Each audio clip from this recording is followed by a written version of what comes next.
welcome. Thank you for being here in the rain. But given who's here, we're here, right? And given the topic of this evening's conversation, Dr. Harris, I just told you behind stage, and I want to tell the audience, I call Dr. Harris my patron saint of food. No pressure. No, none, absolutely none. So this evening we're here this time. Welcome back to Boston. Welcome back to CitySpace. Thank you. It is good to be back. Although the weather, maybe, but it's great to be back. It's Boston. So with that said, this beautiful book, super excited for this conversation. I'm excited for most conversations, but this one in particular. Just want to welcome you to the space. Thank you. Hear how you're doing. But I think my opening question, because you've been here before and we've talked before, is to learn about you in holidays. Like, how do you prep for holidays? Not just Kwanzaa. Are you soaking fruit? Doing what do you do? I am assembling myself. Okay. That's about it. It's, well, remember, for 50, that would be 50 years I taught. So it wasn't about preparing anything. It was about getting through the semester and getting ready to get those grades in and all of the rest of it. Now, along with that, I am an only child. So, and I'm single, and I have no kids. So no mother, no father, no husband, no kids, no siblings. I get to do whatever I want to on a holiday. That sounds amazing, as my kid just left the room. So that sounds amazing. I mean, I celebrate, but the thing is that I actually miss holidays. Yeah. I came from a very nuclear family, and I can get all choked up and misty about Christmas with mom and dad, and then Christmas with mom, and now it's Christmas with me. And it's not quite the same thing. But I do put up a tree. Okay. Now I spend Christmas in New Orleans. I spend, leading up to Christmas in New York, so I put up 2 trees. I have my mother's little teeny tiny artificial tree that I leave up in New York with the lights flickering on a timer. So Beautiful. Anybody that's in New York, don't tell anybody it's a timer. I'm assuming that means I'm at home from anybody that's watching in the window. But I mean, if they watch 2 days in a row, they know it goes on and off at the same time, so it's probably not a deterrent. But along with that, in New Orleans, a friend of mine who is a florist, a floral decorator, told me that back in the old days, the old Creoles used to use citrus. So every year in New Orleans, I have a live citrus tree that I decorate. And I usually come back in the first week or so of the year. So I take the tree out, undecorate it, and then plant it in my backyard. So this year I have a magnificent grapefruit tree. Beautiful. And some Meyer lemons and some kumquats, all of which were Christmas trees past. I've never heard that tradition before. Thank you. It works in New Orleans. I don't know that it works in Boston. It probably won't work here. At least Possibly not. Great, thank you. So now we set the tone for tradition and for the holidays. This book in particular, a Kwanzaa Keepsake, and I want to dive in on Keepsake and Cookbook, right? It's not just a cookbook, but it's a keepsake. So we'll talk some more about that. But for those who haven't had a chance to see it just yet, it's a beautiful refresh. Right? Yeah, I call it a refresh because if you have the original book and you do a page-by-page comparison, there's a lot that is absolutely the same, but it's had a very light facelift. So a couple of little tweaks here and a couple of little tweaks there. Probably the biggest thing that's going to be most visible instantly is one of the things that I did with the original book was for every night of Kwanzaa, except the 6th night, I selected individuals that I thought represented the values of that day. And I had one from Africa, one from Brazil, one from the Caribbean, and one from the continental United States. So in this refresh to those 4, I have added a 5th, and that is an LGBTQ+ person, because I think we need to widen the net and let folks into the tent. Great, thank you. Thank you for doing that.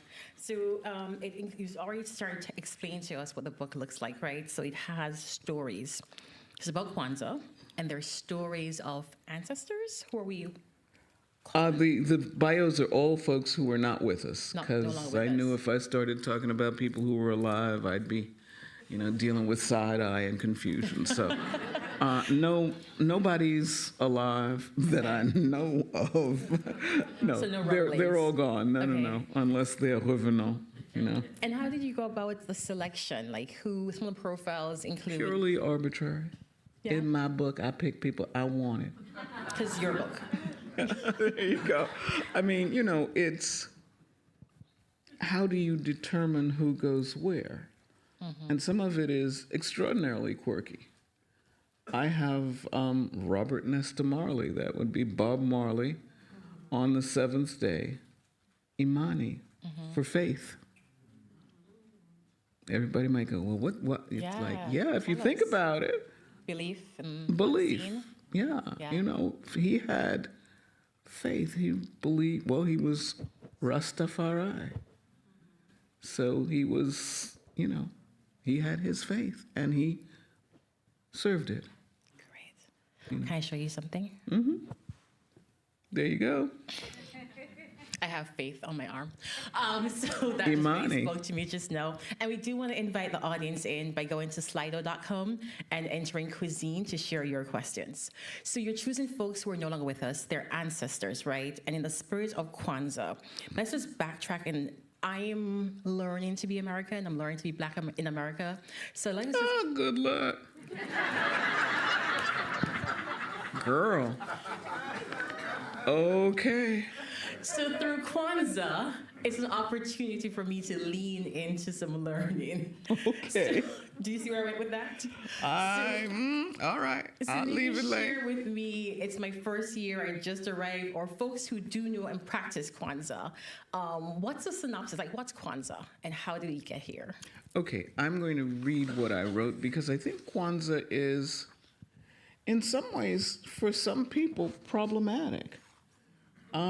Because it is not a religious holiday. It is a secular holiday. It is an end of year holiday. It is a brand new holiday. I think most people are absolutely astounded to find out that Kwanzaa was established in 1966 by Maulana Karenga, who is still alive. Oh. So there is a lot to be said, about Kwanzaa, about its origins, about all of that. And so so this is what I said. And it is not absolutely doctrinaire, so for those of you who are doctrinaire, forgive me. This is me being me. It's your version. Absolutely. Kwanzaa is essentially a family holiday, whether it be nuclear family, extended family, or communal family. Each evening of the holiday, family members gather around the celebration table to read the 7 principles, and we'll talk about those, I'm sure, and meditate on the principle of the day while the leader of the ceremony lights one of the candles. Visitors are asked to participate as the nightly ceremony is held, the candles lighted, and the libation poured from the communal cup. There are as many different types of Kwanzaa as there are types of families in the Black American community. Black Americans are known for improvisation. Our virtuoso turns have created musical forms that have made the entire world sing and dance. Our artistic endeavors have redefined Western art forms. Wherever we have stepped and stopped, our transformational and improvisational skills have changed the country and the hemisphere. Our expressions are found in domains as wide ranges as cooking, music, and language, to name but a few. In our world, there's always room for improvisation, and it would be impossible for us not to improvise on the themes of Kwanzaa. So my theory is make Kwanzaa yours, What is your Kwanzaa? So thanks for sharing that. And you mentioned the 60s, right? So it's a fairly newer holiday that was created as a celebration. It sounds like you're saying it's innovation and it's improvisation and to be made as ours as possible. Well, I'm not sure that that was the original intent. I think the original intent of Maulana Karenga was to give us basically calling for a timeout. That Black Americans needed a time of cultural reaffirmation, that we needed a time to take a step back, if you will, from what has become increasing madness and commercialization of Christmas Holidays, yeah, Christmas. and Hanukkah, and Lord knows we're probably going to have Diwali stamps if we don't have them, but all of the year-end celebrations have now become, as in fact has since 1966, Kwanzaa, very much a part of the commercial juggernaut that is the United States. But in 66, the idea was to take a time out. And what better time for the time out than the end of the year, the turn of the year? Thank you. I'm being told there is a Diwali postal stamp. Okay, well, there it I've is. collected my Kwanzaa ones. There it is. You just mentioned that commercialization of the holiday. And this question came up a little bit earlier than planned. But the principle of Kwanzaa leans on family traditions, making things by hand, gift giving, Black economics. Can you speak more to the intentionality there? Well, absolutely. I mean, okay, let's first of all, I'll be the English teacher here. Let's start by defining what Kwanzaa is. Okay. It is a 7-day period that goes from the 26th of December to and through the 1st of January. It's guided by the Nguzo Saba, or the 7 principles. Each day of the festival is devoted to one of those principles that are considered to be the building blocks of self-awareness, and they are as follows. Day 1, Umoja, unity. Day 2, Kujichagulia, and it took me years to figure out how to pronounce that one, self-determination. Day 3, Ujima, collective work and responsibility. Day 4, Ujamaa, cooperative economics. Day 5, Nia, purpose. Day 6, Kuumba, creativity. And day 7, Imani, faith. So each one of those days is celebrated. And now, the language of origin? the original language is Swahili. And as I suspect everybody knows, or many of you know, Swahili is a polyglot language. It is not necessarily a particular language. Swahili was a trade language. And so what happened was it's got words of Arabic and words of a number of African languages that were spoken along the eastern coast. But it has become in its own a kind of lingua franca. So Swahili was suggested. The name Kwanzaa comes from the word Kwanzaa, 1A, with the meaning first. So the first fruits of the harvest. It's a kind of assembly and an African-American jazz riff, if you will, on numerous harvest festivals, mainly from Eastern Africa. And so that's how it starts. So we've got the 7 nights, but in addition to those 7 nights, we also have the mystical number 7, if you will. And I happen to be very partial to 7 for reasons that we don't have time or energy to go into here, but I like 7. So the mystical... Can you give us a little peep as to why 7? No. Okay. Okay, it really would take us down a whole nother path. Okay, rabbit hole. No worries, no worries. But 7 is at the core of the celebration. So there's 7 days, 7 principles, and even 7 symbols. And the symbols are, and I'm reading because I am old and can't remember them all. 1, the mzeo, or the fruits of the harvest. Remember, the basis is a harvest festival, so there are fruits of the harvest. I happen to, because I guess I'm a food historian. I do fruits and vegetables. And I like to select mine out of the African diaspora. So there will always be okra. No, give me that okra face. That's my neutral face. Oh, that's really not good. And I know people give the okra face. I call it the okra face. All I have to do is mention it, and people go straight into them. Never gonna touch my lips. I happen to be immensely fond of it. If you saw, being self-referential for a second, the first episode of High on the Hog in the Market, it's like, it's stationary. I like okra. Okra are me. Maybe not us, but me. But what's interesting is okra has an African genesis. And so the thing that's wonderful, church is saying amen, that's nice. What's wonderful about it is, wherever you kind of see it, Africa has been. Now, there are naysayers. Church saying amen again. Okay. The naysayers say, no, crucible is India. Think Panjira. I think the largest thing that came out of the separation was Africa, so I'm giving it to Africa. I don't care what y'all say. But certainly there are people who think that it originated in India. I contend it was probably that pulling apart of things, and so I'm claiming it. But I say that to say I use fruits and vegetables out of the African experience and then out of the diaspora. So I usually have a drizzle of black-eyed peas somewhere. I get a little watermelon. I have Mama Watermelon. She's there, also African in origin. I have true yam, which is the thing that in Spanish is called ñame. It is not a sweet potato. Okay.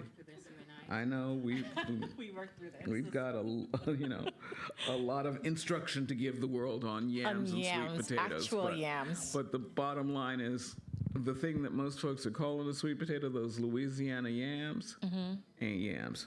They're sweet potatoes. Okay. Moving on, I include sweet potatoes as well, because that's the New World swap out for it. And I think that as an African in the diaspora, Right. It's important to understand the things that come with that. So I have sweet potatoes. I may have a pineapple. Everybody thinks of pineapples in Hawaii, but they actually originate in the Caribbean. I have some hot chilies. I have, things that also turn up on our tables. Okay. On both sides of the Atlantic at this point. So we have the fruits. The basis for the celebration, the basis for the centerpiece, if you want to call it that, is the mkeka, which is the placemat on which they are arranged. Now, I think, again, improvisationally, so fabric can be a placemat. It doesn't have to be a mat. For a while, I guess it was the year the book came out, I actually had 2 books come out that year, and one was The Welcome Table.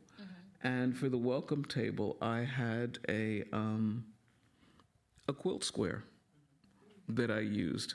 So when it came time, and the Kwanzaa book, I believe, came out after that, another edge went around that, and it became the mat for my Kwanzaa, certainly that year.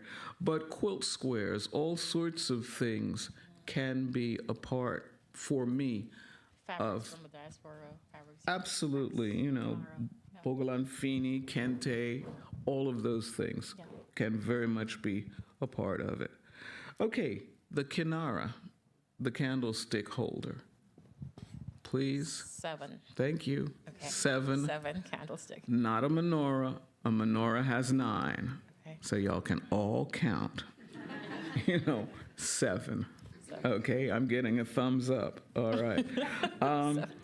And it holds the red, black, and green candlesticks. black, the central one, and then moving from left to right, red to green. Question Okay? here.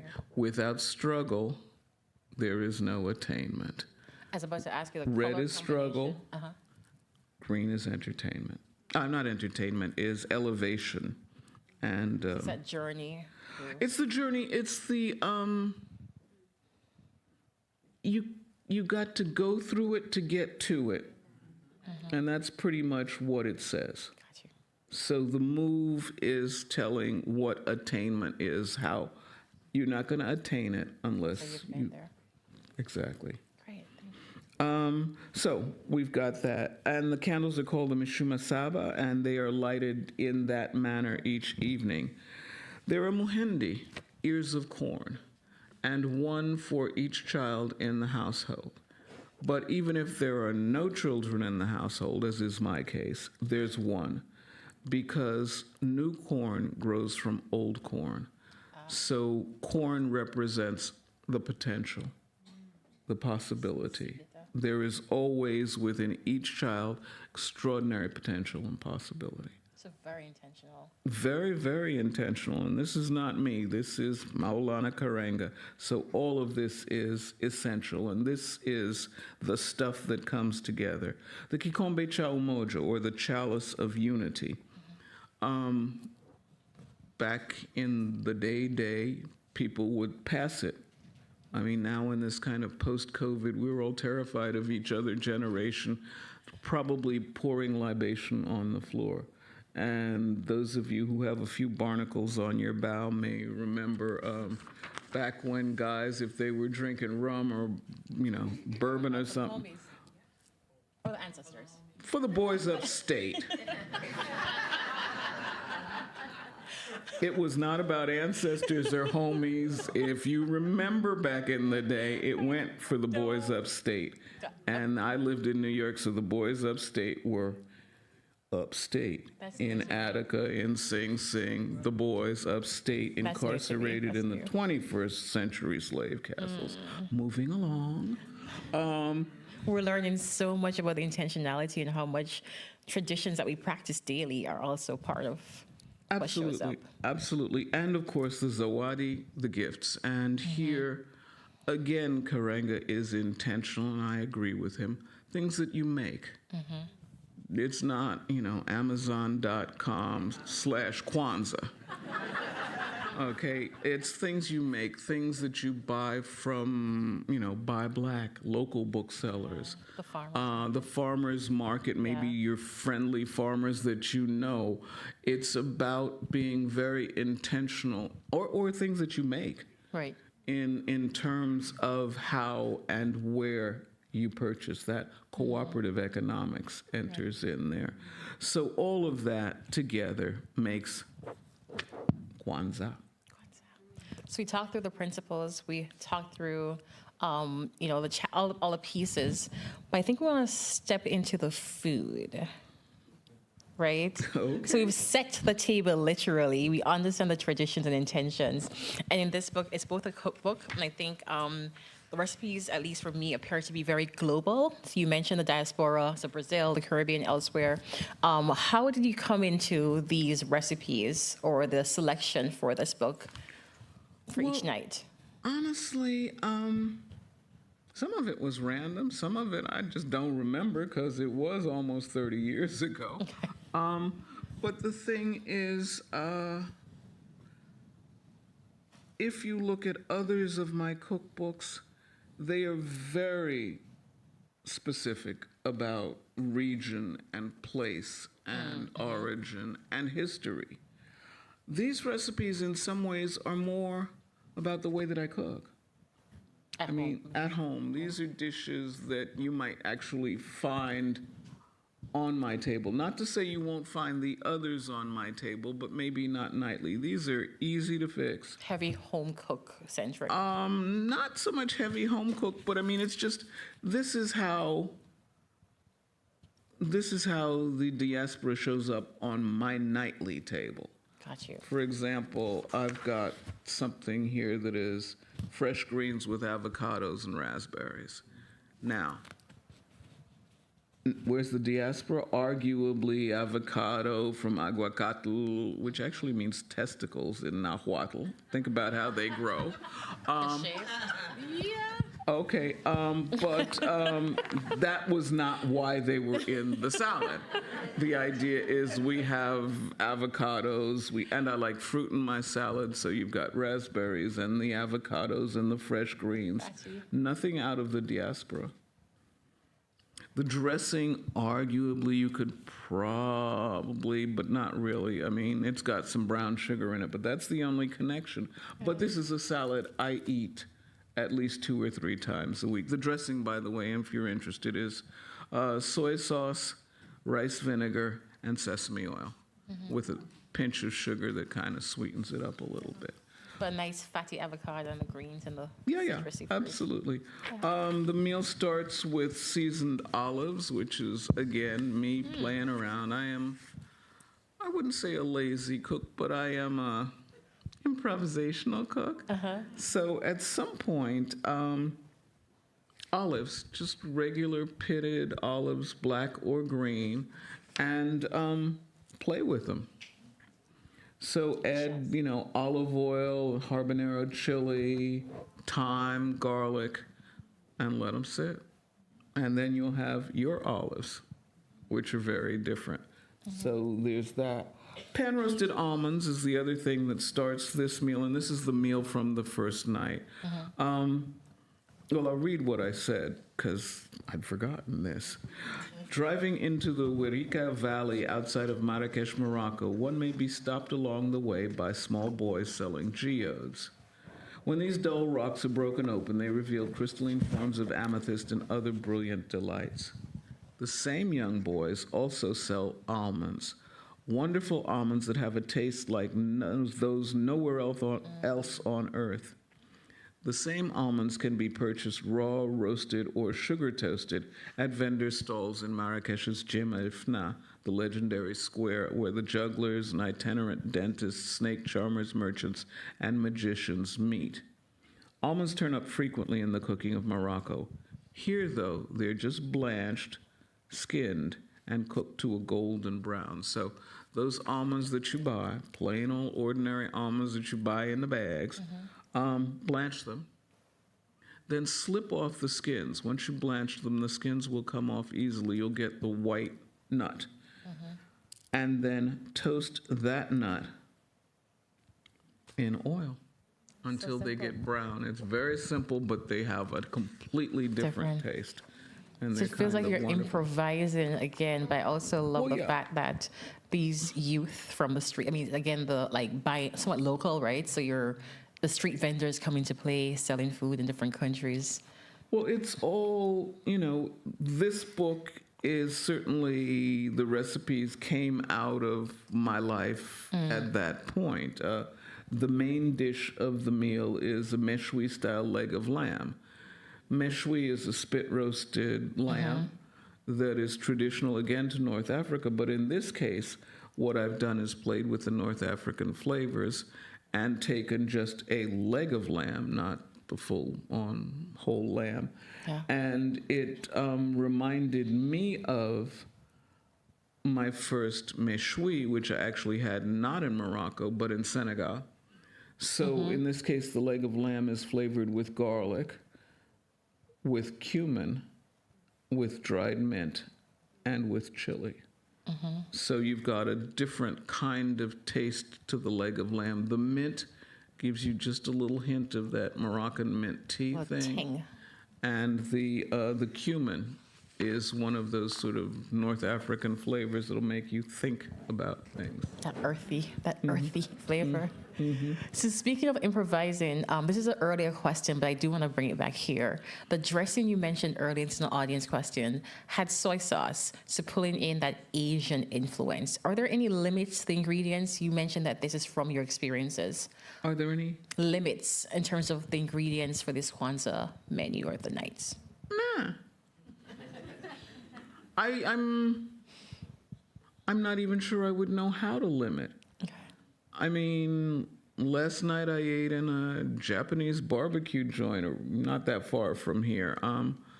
I think we are all omnivores, and our tastes are our tastes. The idea with the recipes wasn't to drill down on this is, this is African, this is what it's got to be. No, it was to say, and one of the things that I did in this book that maybe we'll get to if there's time is I wrote a healing supper, and we'll talk about that perhaps. But the whole thing was African Americans are people of the world. We literally have, no, we don't pull from it. We have it in our veins. At our root, are you saying at our core? No. It's our DNA. We are a mixture. We are, if you will, mongrels. There's Africa, there's Europe, whether we like it or not. Okay. There's Asia, there's white America, there's white European. And that's pretty much the world as I know it. Okay. I mean, I'm leaving out South Asia, but if you're from Trinidad, there's plenty of that too. So, I mean, the Africans in diaspora in this hemisphere are an admixture of people that have never existed before in the history of the world, which is our power. That's our superpower. Got you. So what role did the food histories play in that process? Food history probably played very little role in that process. Okay. This, as I said, this is stuff that I cook. This is what I do. So I think it's night. I guess this may be night 2. South African sweet potato fritters, Moroccan-style grilled pepper salad, Senegalese chicken yassa, white rice, piment aimé. Aimé is one of my African sisters. She's from Benin. Caramelized ripe plantains and Moroccan mint tea. It's all over the place. But it came together to talk about, things that were representative, arguably, of Kujichagulia, self-determination. So we have a little bit of that. I don't think, in looking back, because you're the second person today who has asked me about those recipe choices. Right. I don't think in 95 I was really thinking about that as being completely a part of the book. I think I was really thinking more about what would make a nice meal. What would I like to eat? Okay, as opposed to how does, whatever the chicken yassa have to do with self-determination. It's like, so from your personal experience versus doing it for. It's like, I'm not sure I'd like to make that stretch. And that's it. So yeah. So it sounds like Kwanzaa can be what you make it, right? But there's still others who probably are a little bit more prescriptive. I know my introduction to Kwanzaa felt very strict. What direction, if you were to advise folks who are newer, that we take to completely understand? It's find your own. Find your own. Mine may not work for you. This is a suggestion. This is not trying to say, if you don't do this, you don't have Kwanzaa. Okay. It's saying it's a wide world out there. We are increasingly living in different manners. We have need. There are some people who absolutely need Kwanzaa because it's a way to educate children who may not be the same race as their parents about African American values. It's a way for parents who may want to come together, who may not be living together, to talk about unity. Right. People have to find their Kwanzaa. The first Kwanzaas were very, very specific and intentional, and certainly I can't say I'm deviating, I'm just maybe widening the net a little bit. So like it's evolving as America evolves in our current status. I mean, families are looking very different sometimes, so evolving to meet that need. Well, I mean, I think I think people are people. Like I said, we improvise. We're going to, now I'm talking to myself at this point, but if you celebrate Kwanzaa, you're going to find the Kwanzaa that works for you, period, end of conversation. Because that's what we do. When, I celebrate Christmas, and I used to celebrate it by, going to church and midnight services and all. I don't do that anymore. You find the thing that works for you, and it evolves. It evolves as you evolve. So I want to turn my attention to something that struck me, the opening healing supper statement on 141. It feels like it's in the tradition of that call and response. Well, okay. First of all, let me talk about the healing supper, because you had 141, but I had 139. Okay, do yours. Okay. Do yours. And I was gonna read it. So We did not plan this part. no, We happened to end up we here. didn't plan any of this, other than both showing up at the same time. So let's be honest now. At old revival meetings, preachers would lean over the pulpit and holler, "We need a healing here tonight." Indeed, in our communities, in our families, in our relationships, and in ourselves, we need a healing. I've taken the sixth night of Kwanzaa, the night of Kuumba or creativity, to attempt to begin that process with a communal meal that opens the gates of remembrance through food and speaks of our history, our past, and our hopes for the future. I call it a healing supper. The format is loosely based on the Jewish Haggadah that accompanies the Passover feast and that celebrates the Jewish people getting out of bondage in Egypt. The supper can be moved to any night of Kwanzaa, or indeed to any other time of the year that you, your family, or your community feels the need for a healing. The healing supper is designed to take us back over the centuries in remembrance of our journey that began in sorrow and ends with a vision of a new day.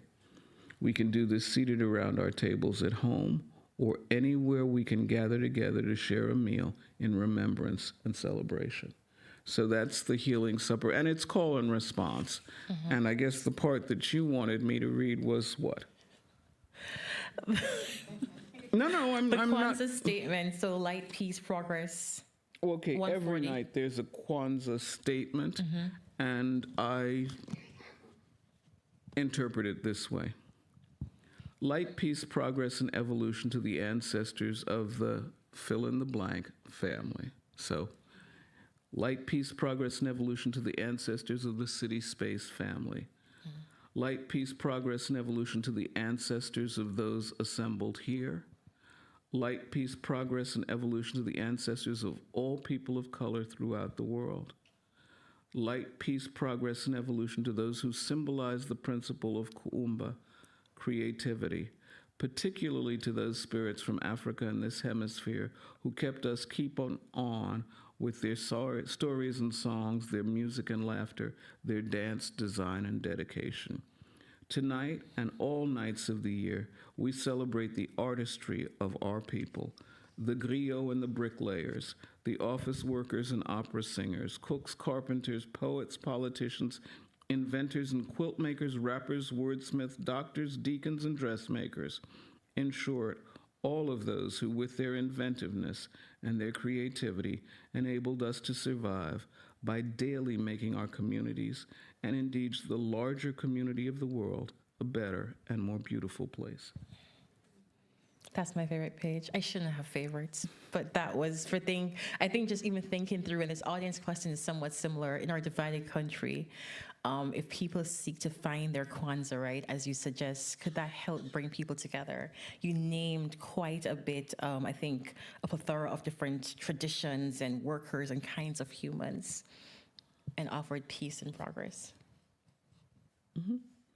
Okay, now, so you'll understand what the supper starts as, because that's just the statement. Every night there's a Kwanzaa statement that is an abbreviated version of that. I'm going to suggest, because I don't know what time it is, but I guess we have some time. We have a few minutes, that we read literally page 141. Okay. If you will be the all, I will be the elder. I am the all. And if you will read or repeat after Tamika. So the youngest person, why is this night different from all other nights, if you know the Haggadah? The youngest person in mind says, if we forget our past, we will be doomed to repeat it. And the elder says, from too much sleeping, we have forgotten. We awaken to the knowledge of the past and the promise of the future. We awaken and we remember. And then you take a sip of your glass. We are all the descendants of the peoples of Africa. The grasslands and the forest, the Sahel and the seashore come together in us. We salute our African past. We are the descendants of the peoples of the Americas. Creek and Cherokee, Seminole and Wampanoag, Choctaw and Sioux, Caribe and Quisqueya and Garifuna come together in us. Even if we do not have their blood in our veins, we walk on their land, and so we honor them. We salute our Native American past. We're the children of a new place. Never before in the history of the world have there been any like us. The blood of all nations is in us. We cover north, south, east, and west. The blood of the world runs in us. We salute our international past. Tonight, as we sit around the table and share this meal, we take a journey back over time and space. We take this journey to trace and remember one made by our ancestors who were kidnapped and brought to this land in bondage. It is a journey that begins in sorrow and ends this evening with the vision of a new day. We take this journey to link us with our past.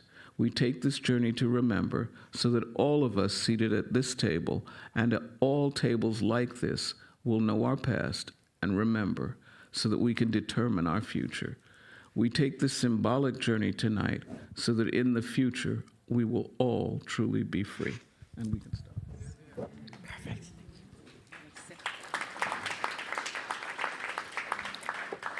Thank you for sharing that. And then after this, food is passed and served to family. Elders, of course, help the youngsters. So it's really steeped in tradition. But I do want to go back to the audience question, and thank you for obliging me and sharing that beautiful piece. But in our divided country, if people seek to find their Kwanzaa, as you suggest, could that help bring people together? I'd like to think so.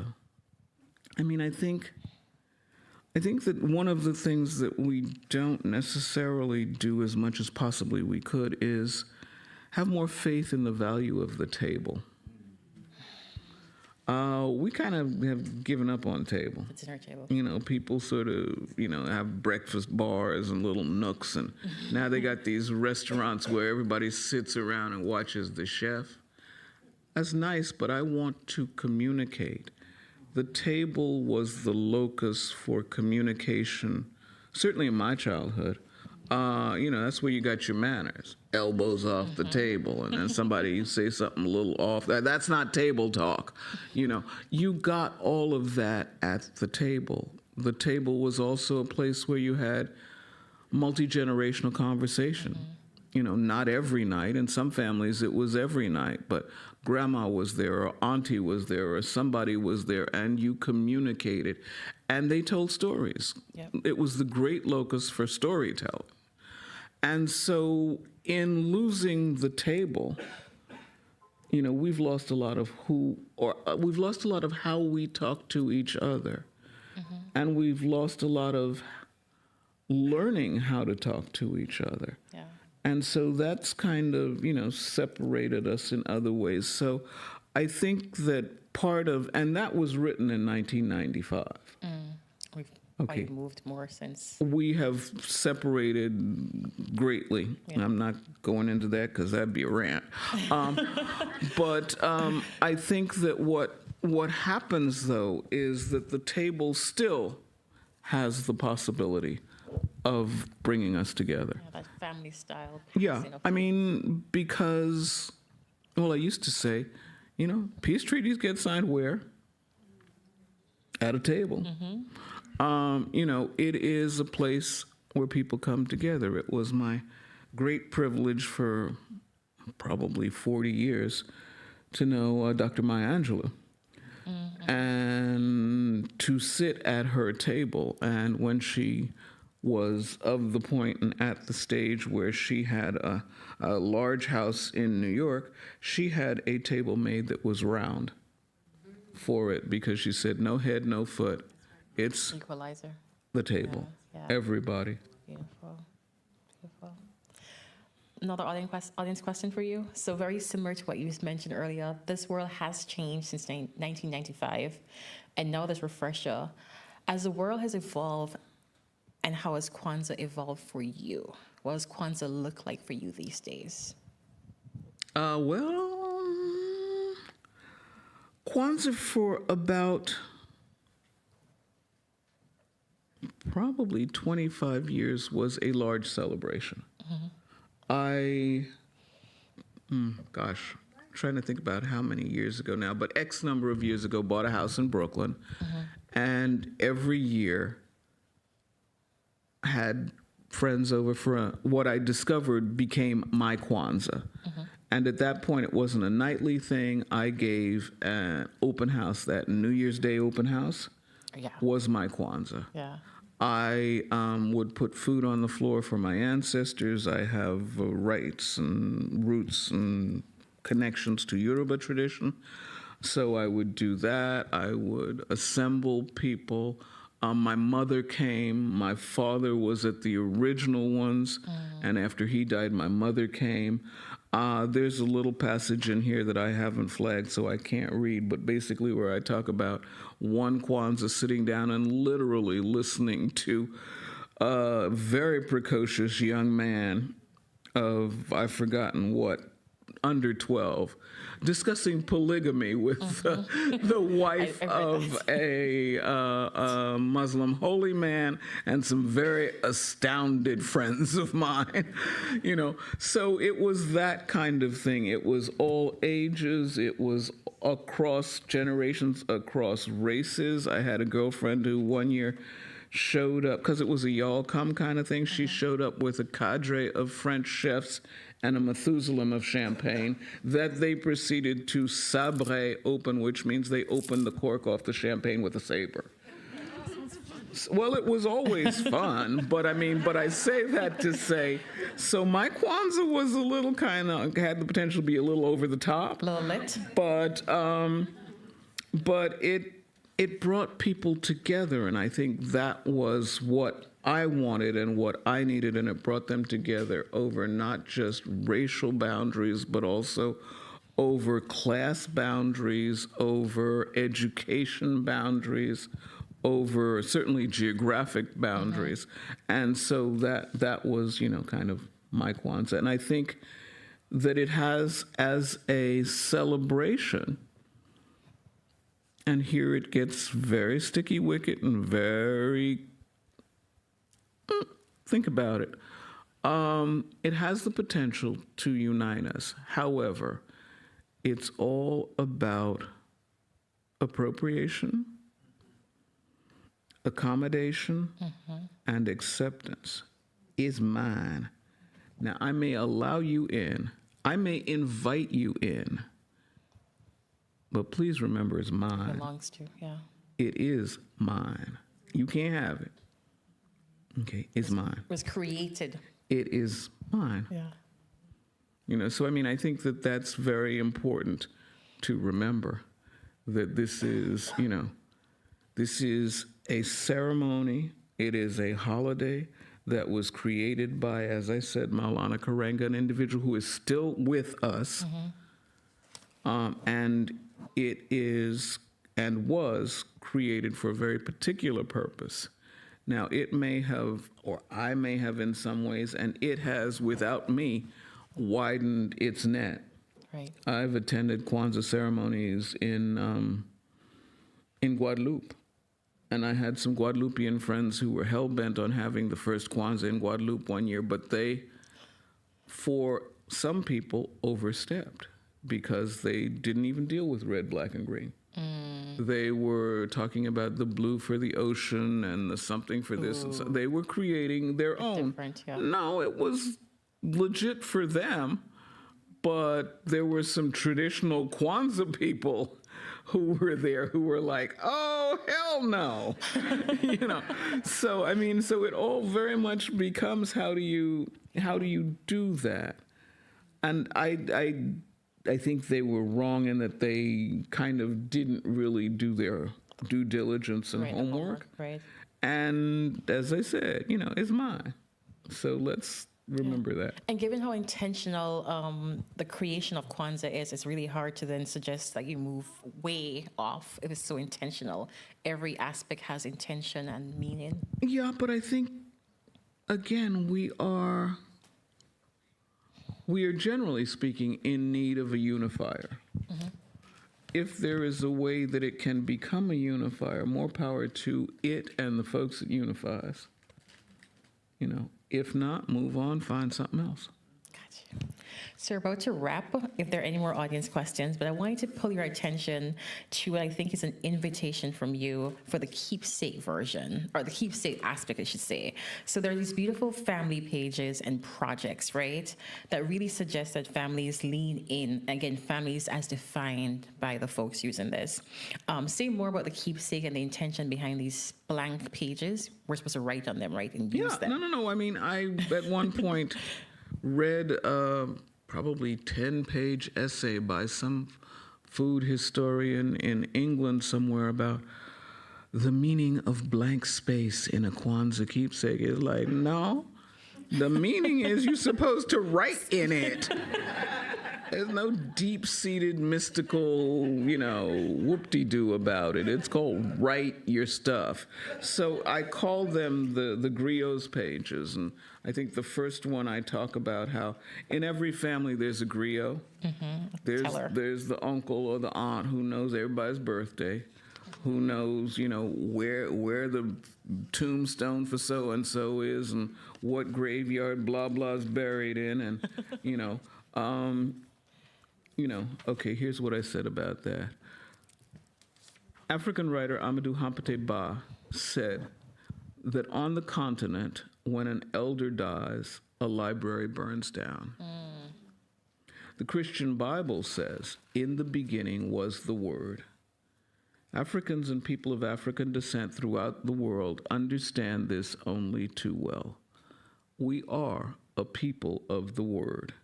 Jukin' and jivin', talkin' and testifyin', speechifyin' and signifyin', preachin' and teachin', our griots are true masters of the word, savoring each nuance of language and meaning with a delight that is contagious.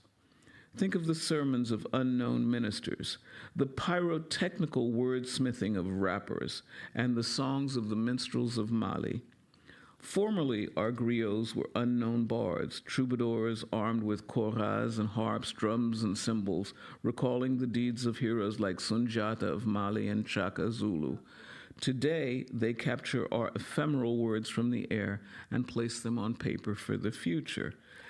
Their names are known. They're called Maryse Condé and Maya Angelou, Ishmael Reed, Nimamu Baraka, Nicolas Guillen, Wole Soyinka, Sam Selvon, Toni Morrison, Chinua Achebe, Miss Lou Bennett, Langston Hughes, Paul Lawrence Dunbar, Zora Neale Hurston. I got a little excited here. Gwendolyn Brooks, James Baldwin, Henry Louis Gates, Jessamine Ward, Imani Perry, Isabel Wilkerson, Rita Dove, Natasha Trethewey, Tracy Smith, Amanda Gorman, and more. Oh, so many, many more. Each family has its own griot as well. One who knows where great-granddaddy really came from. Okay. As this holiday of Kwanzaa will celebrate the ancestors of your family, these pages, these blank pages, are where the family griot can record your family history. Write down the names and birthdays of all the members of your immediate lineage that you know, mother, father, grandmother, grandfather on each side, and so forth, as far back as possible.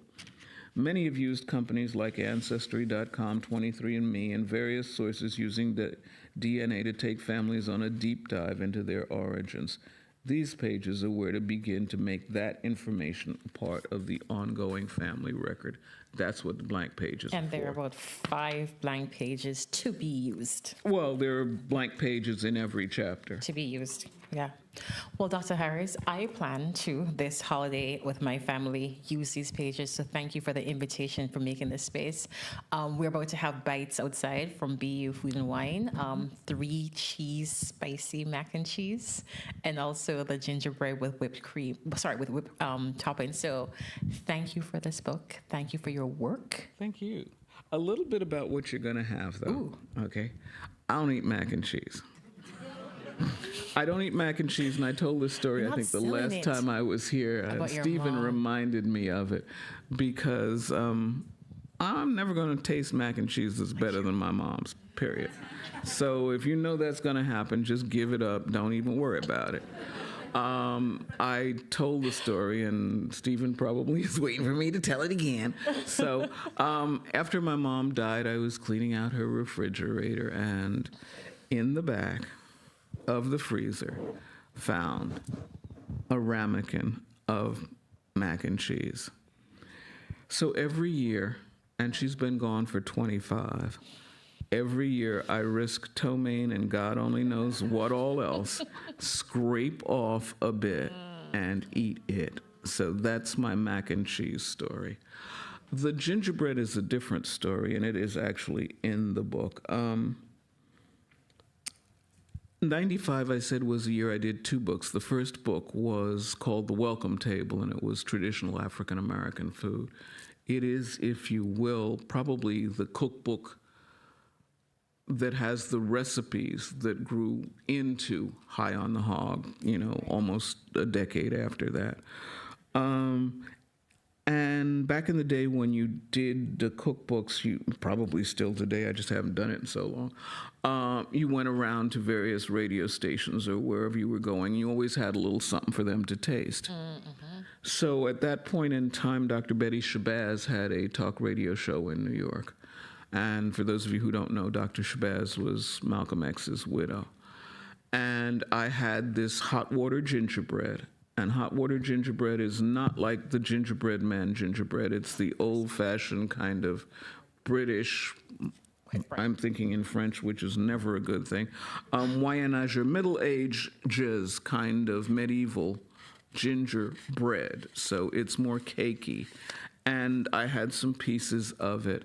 And I served it to her. And she took one bite and she said, "Oh my God, I haven't thought about this in years. I used to make this for Malcolm. It was his favorite." So that's the gingerbread. So you're tasting the gingerbread. You're going to have it with what I call molasses cream, which is whipped cream with a drizzle of molasses in it.